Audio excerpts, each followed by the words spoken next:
الله سبحان الله الحمد لله نحمده ونستعينه ونستغفره ونؤمن به ونتوكل عليه ونعوذ بالله من شرور أنفسنا ومن سيئات أعمالنا من يهده الله فلا مضل له ومن يضلل فلا هادي له سبحان الله ونشهد أن لا إله إلا الله وحده لا شريك له ونشهد أن سيدنا وسندنا سبحان الله ونبينا وحبيبنا وكريمنا ورؤوفنا ورحيمنا ومولانا وملجانا وماوانا محمدا صلى الله عليه وسلم. أما بعد أعوذ بالله من الشيطان الرجيم بسم الله الرحمن الرحيم سبحان الله سبحان الله وقضى ربك ألا تعبدوا إلا إياه وبالوالدين إحسانا سبحان الله سبحان الله صدق الله مولانا العلي العظيم وصدق رسوله النبي الأمين ونحن على ذلك لمن الشاهدين والشاكرين والحمد لله رب العالمين. سبحان الله سبحان إن الله الله وملائكته يصلون على النبي حق نبي. يا أيها الذين آمنوا صلوا عليه وسلموا تسليما. اللهم صل على سيدنا محمد وعلى آله وصحبه والصلاة والسلام عليك يا رسول الله والصلاة والسلام عليك يا حبيب الله الصلاة والسلام عليك الصلاة والسلام عليك يا سيدي يا رسول الله عليك الصلاة والسلام عليك يا سيدي يا حبيب الله وعلى آلك وصحبك يا قابل احترام پیر طریقت رہبر شریعت حضرت پیر سید محمد صدیق شاہ صاحب بخاری دامت برکات العالیہ زیب سجادہ آستانہ عالیہ مسعود شاہ شریف. سبحان اللہ. مجھے یاد ہے کہ آج سے تقریباً 25-30 سال پہلے سبحان اللہ مسعود شاہ میں قرخانی کی محفل سبحان اللہ. اور مولانا حافظ اللہ یار فریدی صاحب اللہ اکبر مجھے لے کر یہاں حاضر ہوئے تھے. اللہ اکبر. میں سبحان جب بھی یہاں سے گزرتا ہوں تو بس جی مسعود شاہ دربار جب آتا ہے تو میں فاتحہ ضرور پڑھتا ہوں. سبحان اللہ سبحان اللہ. بزرگ ہیں، بزرگوں کی اولاد ہیں، اور میں ایک بالکل ناکارہ انسان ہوں. اللہ اکبر. میرے بہت پیارے پیر بھائی، بڑے جانثار پیر بھائی، بڑی محبت والے پیر بھائی، بڑے جذبے والے پیر بھائی، جو دین کی انہوں نے بے پناہ خدمت کی ہے سبحان اور دیوبندیوں وہابیوں کو انہوں نے لاجواب کیا ہے. مولانا قاری حافظ محمد رفیق صاحب سعیدی بڑے پیارے انسان ہیں. انہوں نے مجھے کل پرسوں کہا، میں نے کہا کہ میں اپنی تکالیف کی وجہ سے ہسپتال میں کافی وقت مجھے 2-3 دن سے گزر رہا ہے، ٹیسٹ ہو رہے ہیں، تو میں آپ کو بتاؤں گا. کل جو گزرا ہے میں نے کہا ظہر کے وقت میں بتاؤں گا. تو پھر ظہر کے وقت مولانا کا فون آیا تو میں نے پھر ان کی محبت کی وجہ سے ہاں کر دی. سبحان اللہ سبحان اللہ. آپ یقین جانیں، نہ میں کوئی مقرر، نہ میں کوئی خطیب، نہ میں کوئی واعظ، نہ میں کوئی عالم، بے علم اور بے عمل شخص ہے. تقریر کے لیے لوگ کہتے ہیں تو مجھے شرمندگی ہوتی ہے کہ کیا بات کروں. تقریر تو اہل علم کا کام ہے. بہرحال یہ ایصال ثواب کی محفل ہے، اور ایصال ثواب جو ہے ہمارے سنت کا عقیدہ ہے. ہمارا یہ عقیدہ ہے کہ مومن مر کے بھی نہیں مرتا، سبحان اللہ سبحان اللہ. کیا بات ہے. اور جو اللہ کے محبوب اور مقرب بندے ہیں ان کی تو شان ہے کہ نہ خود مرتے ہیں، جو ان کے دامن سے وابستہ ہو جائے نہ اسے مرنے دیتے. واہ واہ واہ. کیا بات. سبحان اللہ سبحان اللہ. سبحان اللہ. کیا بات ہے.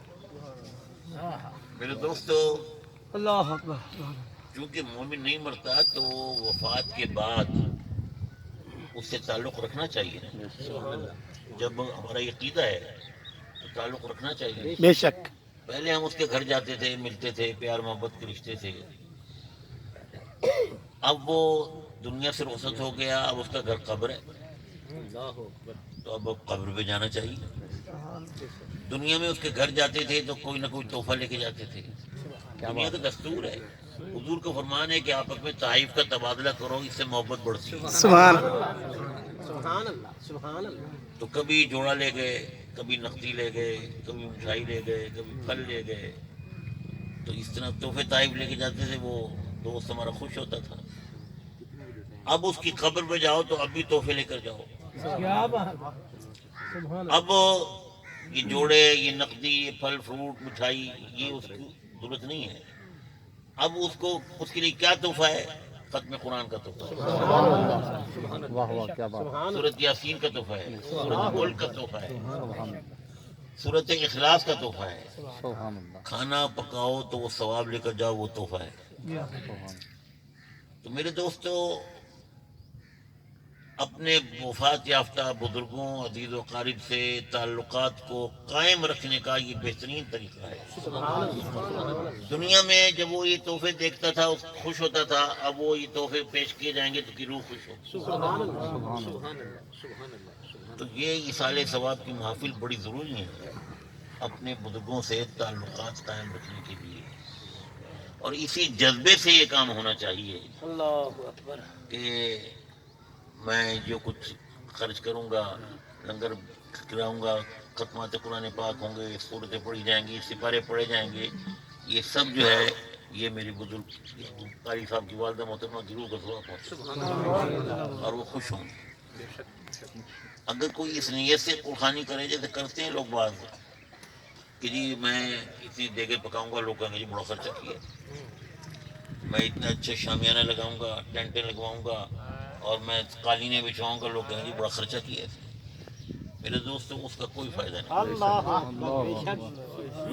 انما الاعمال بالنیات, اعمال کا دار و مدار نیت. اگر نیت یہ ہے کہ یہ جو کچھ میں نے کیا ہے یہ اپنی والدہ کے سارے ثواب کے لیے کیا ہے, ان کی روح کو ثواب پہنچانے کے لیے کیا ہے, تو پھر جو بھی کیا ہے وہ سب فائدہ مند. اور اگر یہ نیت نہیں ہے تو سب بیکار ہے. ماں اور باپ دو ہستیاں ایسی ہیں کہ ان کا کوئی بدل نہیں ہے, ان کا کوئی بدل نہیں ہے. ہر چیز مل سکتی ہے انسان کو. میرے دوستو, بیمار ہو جاتا ہے اللہ تعالیٰ صحت دے دیتا ہے. غریب ہو گیا, کاروبار میں نقصان ہو گیا, اللہ تعالیٰ پھر پیسہ دے دیتا ہے. خوشحال ہو جاتا ہے. اولاد دنیا سے چلی گئی, اللہ تعالیٰ پھر صاحب اولاد کر دیتا ہے. ہر نعمت مل سکتی ہے کھو جانے کے بعد, لیکن والدین ایسی نہیں بنتے کہ ایک دو ہو جائیں پھر نہیں ملتے. اور اس میں آپ جانتے ہیں علماء بیٹھے ہیں, قاری صاحب خود جیہ داری میں دین ہے, اور یہاں سب قاری محمد عمر صاحب سعید یہ بھی جیہ داری میں دین ہے, حضور غزالی زماں کی شاگرد ہیں. الحمدللہ. تو میرے دوستو, ماں کا رتبہ باپ سے زیادہ ہے, اس میں کوئی شک نہیں. بے شک. باپ کا رتبہ اپنی جگہ ہے, ماں کا رتبہ اپنی جگہ ہے, تین درجے اوپر. اس میں کوئی شک نہیں. 3 درجے اوپر, بعض روایت میں 7 درجے بھی ہے. تو لیکن علماء نے یہ کہا, فقہا نے, کہ ماں سے پیار زیادہ کرو, عزت باپ کی زیادہ کرو. سبحان اللہ, سبحان اللہ. اس لیے کہ تمہارا باپ جو ہے تمہاری ماں کا بھی سرتاج ہے. تو میرے دوستو, ماں جو ہے وہ ایسی چیز ہے کہ اس کی گھنی چھاؤں جیسی کوئی چھاؤں نہیں, اس کے پیار جیسا دنیا میں کوئی پیار نہیں, اور اس کے اخلاص جیسا کوئی اخلاص نہیں. ماں بچے سے محبت کرتی ہے, کسی طمع اور لالچ سے نہیں کرتی. یہ اس کا فطری تقاضا ہے کہ محبت کرے. آپ کسی سے محبت کریں, کوئی نہ کوئی لالچ دل میں ہوگی. کسی سے تعلقات استوار کریں, پیار محبت کا اظہار کریں, کوئی نہ کوئی دل کے اندر کچھ اور ہوگا. لیکن ماں جو ہے نا, میرے دوستوں, بالکل بے لوث محبت. وہ تکلیفیں اٹھائے گی, اولاد کو تکلیف نہیں ہونے دے گی. اور خوب جانے, خوب سمجھیں کہ ماں جو ہے نا, اس کی دعا بھی بڑی چیز ہے, اس کی بد دعا بھی بڑی چیز ہے. ماں کی بد دعا, وہ روایت میں آتا ہے, جریج کا واقعہ ہے. میرے دوستوں پچھلی امتوں میں ایک بڑا نیک صالح انسان تھا، اس کا نام جریج تھا. وہ اس نے ایک عبادت خانہ بنایا ہوا تھا، دن رات اس میں عبادت کرتا رہتا تھا، دنیا والوں سے اس کا کوئی تعلق نہیں تھا. لوگ اسے ظاہر ہے اس کی عبادت زہد و ورع تقوی و طہارت کی وجہ سے اس کو بڑا احترام کرتے تھے. ماں نے ایک دفعہ اسے بلایا، آواز دی، وہ عبادت کر رہا تھا. ایک دفعہ آواز دی، اس نے سنی ماں کی آواز، سوچا میں اگر فارغ ہو جاؤں پھر چلا جاؤں گا. دوسری دفعہ ماں نے پکارا، پھر بھی وہ خاموش رہا، عبادت میں مصروف تھا، تو سوچا کہ ابھی جاؤں گا.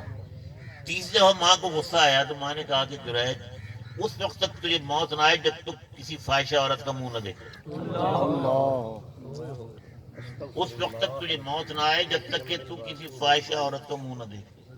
اللہ وہ تو ماں کی بد دعا کیا تھی، کمان سے نکلا ہوا تیر تھا. اللہ اس کے قریب ایک فاحشہ عورت رہتی تھی، اس نے دیکھا جریج کو، تو جریج تو حسن سیرت بھی تھی اور حسن صورت بھی تھا. واہ واہ واہ وہ اس پہ فریفتہ ہو گئی. اس نے کہا کہ ان کو پھنساؤ اپنے دام فریب میں. تو اس نے آنا جانا شروع کر دیا جریج کی عبادت خانے میں. وہ مگن رہتا تھا اپنی عبادت پہ، اسے پتہ نہیں کون آیا کون گیا ہے. اللہ اکبر. پھر اس نے بڑی کوشش کی اپنی طرف راغب کرنے کی جریج کو. جریج جب راغب نہیں ہوا تو عورت کا انتقام بھی بڑی بری چیز ہے. اس نے پھر وہ منتقم ہو گئی. اس نے کہا اچھا تم میری طرف نہیں توجہ کرتے تو میں بھی تم سے انتقام دوں. ایک چرواہے کے ساتھ اس نے برائی کی اور اس کے پھر وقت معینہ پر بچہ پیدا ہوا تو لوگوں نے، بستی والوں نے کہا کہ تیرا تو کوئی شادی نہیں ہے، تیرا کوئی شوہر نہیں ہے، خامد نہیں ہے، یہ بچہ کہاں سے آ گیا؟ کس کے ساتھ تو نے برائی کی؟ اس نے کہا جریج کے ساتھ. اللہ اس نے کہا یہ جریج جو ہے اس نے میرے ساتھ یہ تعلقات رکھے ہوئے تھے.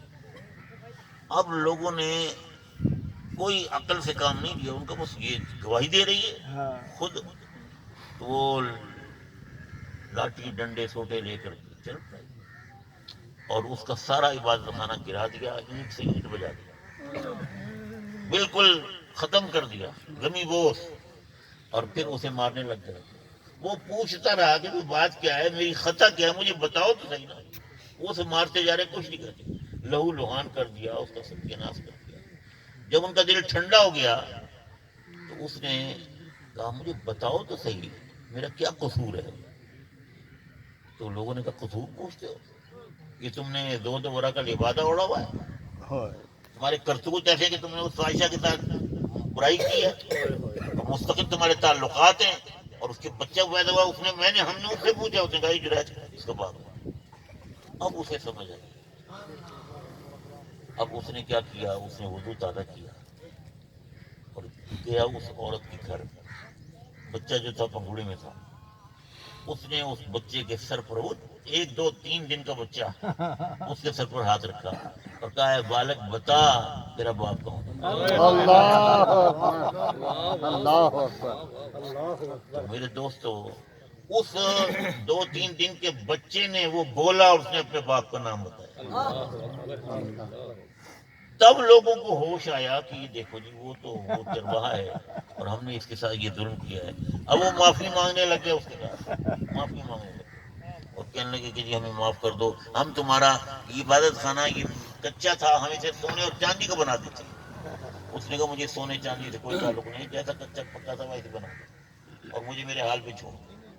یہ دیکھیں یہ ماں کی بد دعا کا، اور اس شخص کے لیے جو انتہائی عابد و زاہد ہے، انتہائی عابد و زاہد ہے. اور میرے دوست ماں کی دعا، سبحان اللہ، حضرت انس رضی اللہ تعالیٰ عنہ حدیث کے راوی ہیں. سبحان اللہ، سبحان اللہ. یہ حدیث سنا کے میں گفتگو ختم کر رہا ہوں. حضرت انس فرماتے ہیں کہ ایک عورت آئی ہجرت کر کے حضور صلی اللہ علیہ وسلم کی بارگاہ میں، اس کے ساتھ ایک بیٹا تھا. سبحان اللہ. آئی اور اس نے عرض کی کہ میں مسلمان ہو گئی ہوں، آپ کے میں کنیز ہوں، میں آ گئی ہوں، اپنے سب گھر بار کو میں چھوڑ کے آئی ہوں. سب کافر مشرک تھے، میں انہیں چھوڑ کے آئی ہوں اور آپ کے اب قدموں میں آ گئے. یہ میرا بیٹا ہے. حضور صلی اللہ علیہ وسلم نے اسے قبول فرمایا اور میں کہ جہاں عورتیں ہوتی ہیں اسے عورتوں میں کر دو. اور یہ بچہ جو ہے مردوں میں صفحہ پہ لوگ رہتے تھے نا جی سبحان اللہ. تو وہ رہنے لگتے. کچھ عرصے کے بعد اتفاق سے مدینے میں ایک وبا آئی اور لوگ اس وبا میں مبتلا ہو گئے, کچھ مرنے لگے. وہ بچہ بھی اس وبا میں مبتلا ہو گیا اور بچہ فوت ہو گیا. وہ بچہ فوت ہوا, یہ میں حدیث سنا رہا ہوں. سبحان اللہ. حضور سبحان صلی اللہ اللہ. علیہ وسلم کو وہ بچہ فوت ہوا تو حضور صلی اللہ علیہ وسلم نے فرمایا کہ بھئی اس کے غسل وغیرہ کا, اس کی تجہیز تکفین کا بندوبست کرو. پھر حضور کو خیال آیا, حضور نے فرمایا کہ بھئی اس کی ماں کو تو بلاؤ, اللہ اس کی ماں کو بتاؤ کہ تیرا بچہ فوت ہو گیا. صحابی گیا, اس کی ماں سے کہا کہ تیرا بچہ فوت ہو گیا. بڑی حیران ہو گئی, کہا میرا بچہ فوت ہو گیا. ہاں فوت ہو گیا. ماں اٹھی وہاں سے اور بچہ جہاں اس کی میت پڑی ہوئی تھی وہاں آئی اور بچے کے پاؤں اس نے اپنے ہاتھوں سے پکڑ لیے اور اس نے آسمان کی طرف اٹھایا اور کہا یا اللہ, اللہ اکبر. اے میرے رب, میں اپنی مرضی سے مسلمان ہوئی ہوں.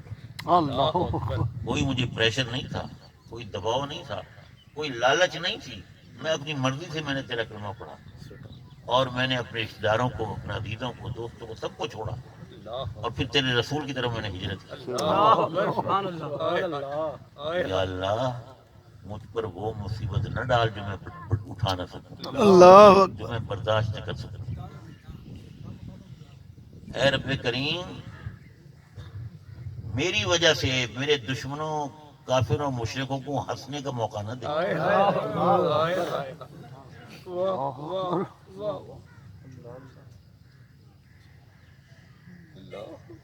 میرے بچے کو دوبارہ زندگی دے دے, میں اس کی موت برداشت نہیں کر سکتا. سبحان کافروں اور مشرکوں کو ہنسنے کا موقع نہ دے. حق پرستوں کی اگر کی تو نے دل جوئی نہیں, حق پرستوں کی اگر کی تو نے دل جوئی نہیں. تانا دیں گے بت کہ مسلم کا خدا تو ہے. اللہ اکبر. لوگ کیا کہیں گے کہ میں نے تیرا کلمہ پڑھا اور تو نے میرے بچے کے ساتھ یہ معاملہ کیا. یا اللہ, میرے بچے کو دوبارہ زندگی دے دے. حدیث شریف میں آتا ہے کہ وہ بچہ ماں نے پاؤں پکڑے ہوئے تھے, اس پاؤں میں حرکت شروع ہوئی اللہ اکبر. سبحان اور اس بچے نے اپنے ہاتھ سے اس چادر ہٹا دی, اٹھ کے بیٹھ گیا. سبحان اللہ. اٹھ کے بیٹھ گیا اور پھر صحابہ کہتے ہیں کہ ہم نے بھی کھانا کھایا, اس نے ہمارے ساتھ کھانا کھایا. سبحان اللہ. سبحان اور پھر یہ نہیں کہ وہ پھر تھوڑی دیر بعد فوت ہو گئے, نہیں, حضور صلی اللہ علیہ وسلم اس دنیا سے پردہ فرما گئے, وہ زندہ رہا. اللہ اور اس کی ماں اس کے سامنے فوت ہوئی, وہ زندہ رہا. سبحان اللہ. یہ دوسری ماں کی دعا ہے. تو ماں کا رتبہ بڑا رتبہ ہے. وہ حدیث جو آپ نے بارہا سنی ہوگی, میں تو کوئی نئی بات بیان نہیں کر سکتا. اللہ اکبر. سبحان اللہ. سبحان اللہ. دوسرا نے فرمایا کہ ماں باپ دونوں یا دونوں میں سے کسی ایک کو ایک دفعہ محبت بھری نظر سے دیکھو, حج مقبول کا سوال. سبحان اللہ. حج مقبول. آپ یقین کریں, جب یہ حدیث میرے ذہن میں آتی ہے جب بھی, تو ایک عجیب کیفیت ہوتی ہے کہ اللہ نے کتنا کرم کیا ہے. حج سب سے مشکل عبادت ہے. جنہوں نے حج کیا نا پتہ ہے کتنی تکلیفیں ہوتی ہیں, کتنی پریشانیاں ہوتی ہیں, کتنی مشکلات کا سامنا ہوتا ہے. حج مقبول. اور میرے دوستو, گھر بار چھوڑنا پڑتا ہے, سفر کی صعوبتیں ہیں, موسم کی سردی گرمی کا معاملہ ہے, اور وہاں میرے دوستو بہت پریشانی ہوتی ہے. لیکن حاجی جو ہے نا, وہ اپنے رب کی رضا میں اتنا خوش ہوتا ہے بے شک. بے کہ شک. حاجی یہاں آتا ہے تو وہاں کی تکلیفوں کا ذکر نہیں کرتا, وہاں کے جلووں کا ذکر کرتا ہے. سبحان سبحان اللہ. مجھے تو کوئی بندہ ایسا نہیں ملا آج تک بے شک. کہ اس نے کہا جی وہ تو ہم حج پہ گئے تھے, مجھے یہ مسئلہ ہو گیا, یہ پریشانی ہو گئی, یہ معاملہ ہو گیا, یہ ہو گیا. نہیں, وہ تو وہاں کے جلووں کا ذکر کرتا ہے کہ مکہ شریف میں یہ جلوے ہیں, مدینہ شریف میں یہ جلوے ہیں, وہاں یہ اللہ رب العزت کے رحمت کی بارش ہو رہی ہے, وہاں سرکار کے جود و کرم کے مظاہرے ہیں. سبحان اللہ. تو میرے دوستو, حج مقبول ہم حج کرتے ہیں، لاکھوں روپے خرچ کرتے ہیں، لیکن کوئی نہیں کہہ سکتا یقین کے ساتھ کہ حج قبول ہے۔ ہم سے تو بہت سی کوتاہیاں ہوتی ہیں، بہت سی فروگداشتیں ہوتی ہیں۔ میرے دوستو، کوئی نہیں کہہ سکتا یقین کے ساتھ کہ اللہ تعالیٰ اپنی رحمت سے قبول کر لے تو اس کا کرم ہو، لیکن ہم نہیں کہہ سکتے۔ لیکن سرکار نے ضمانت دے دی کہ ماں باپ دونوں، یہ دونوں میں سے کسی ایک کو ایک نظر بھر کے دیکھو، حج مقبول کا ثواب۔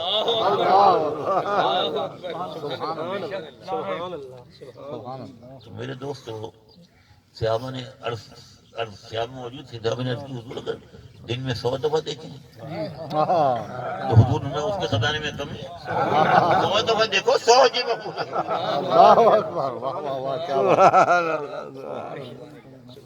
میرے دوستو، کسی غوث قطب ولی کو دیکھنے کا وہ ثواب نہیں ہے جو ماں باپ کو دیکھنا ہے۔ حضور بخاری زمان جب دنیا سے تشریف لے گئے، کیا غم کا عالم تھا۔ میرے دوستو، در و دیوار روتے تھے، جو لوگ آتے تھے خود روتے تھے، ایک دوسرے سے گلے مل مل کے روتے تھے۔ اتنا میں تو سب سے بڑا تھا گھر میں، عمر میری 100 سے 40 سال تھی، تو میں سب کو سنبھالتا تھا، سب بہنوں کو، بھائیوں کو، اور خود میں کمرے میں علیحدہ ہو کے روتا تھا۔ تو لیکن مجھے یہ تسلی تھی کہ والد گرامی تو پردہ کر کے، لیکن والدہ موجود ہے۔ وہ حج مقبول کے ثواب کا سلسلہ تو جاری تھا نا۔ جب والدہ دنیا سے گئیں تو پھر سب معاملہ ختم ہو گیا۔ اب میں کسی کو دیکھوں، کسی غوث قطب کو دیکھوں تو حج مقبول کا ثواب نہیں ملتا۔ تو میرے دوستو، آپ کے والد صاحب تو ہے، اب دیکھیں والد صاحب کافی عرصہ پہلے چلے گئے اور والدہ اب چلی گئی۔ بڑے بھائی جان شریف سے ماشاء اللہ ماشاء اللہ، اللہ سلامت رکھے اپنی ایمان میں، کیا بات ہے۔ تو میرے دوستو، یہ ماں باپ وہ نعمت ہیں کہ ایک دفعہ چلے جائیں پھر نہیں۔ اللہ تعالیٰ ماں باپ کی عزت کرنے کی توفیق عطا فرمائے، ان کا احترام کرنے کی توفیق عطا فرمائے، اور ان کی خدمت کی توفیق عطا فرمائے، آمین اور ان کی دعائیں لینے کی توفیق عطا فرمائے، اور جنت کمانے کی توفیق عطا فرمائے۔ آمین، وآخر دعوانا۔